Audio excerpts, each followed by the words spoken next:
Viki chinoperekwe uri kwere Magwecha mbere kwere uko Fire Iginisi azima mbova ni ukasha Kana ndichinge ndatunga moyo Ndirengere ndinange munzira inorema Aiwa nyika ino yakaoma Ino ndifungisa mu Jerusalema Kana ndichinge ndatunga moyo Ndirengere ndinange munzira inorema Aiwa nyika ino yakaoma Ino ndifungisa mu Jerusalema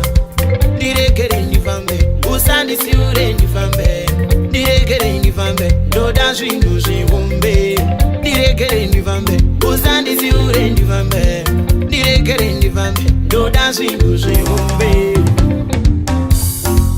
Yarara kuchema iwe kwecha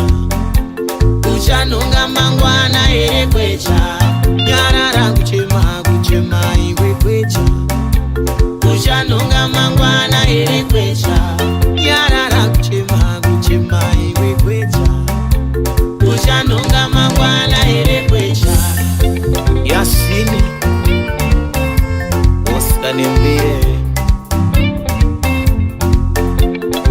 Gaji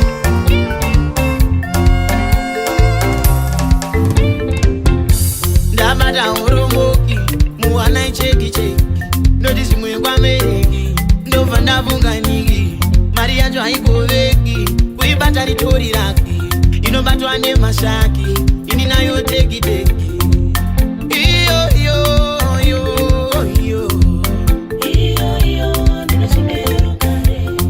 Iyo ere Unenge urombe Andisitimbe Kana ndati timbe Dofunga pawombe Unenge urombe Andisitimbe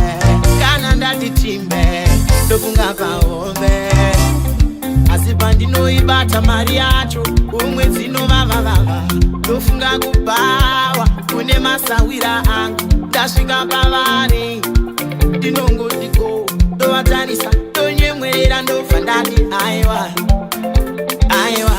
Sawira wangu aiwa Ngati udzate Nekuta timbochembere vharu Edzikaneniwe vharu Tinoda ndoro Ere nasinyoro Aiwa timbochembere vharu Edzikaneniwe vharu Tinoda ndoro Ere nasinyoro Asi yapera vanoenda Dosaranda varombe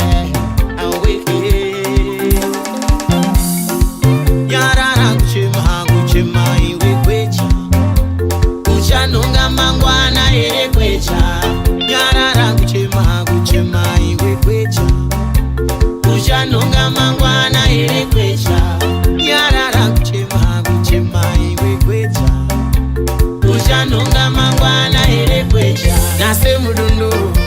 Mucha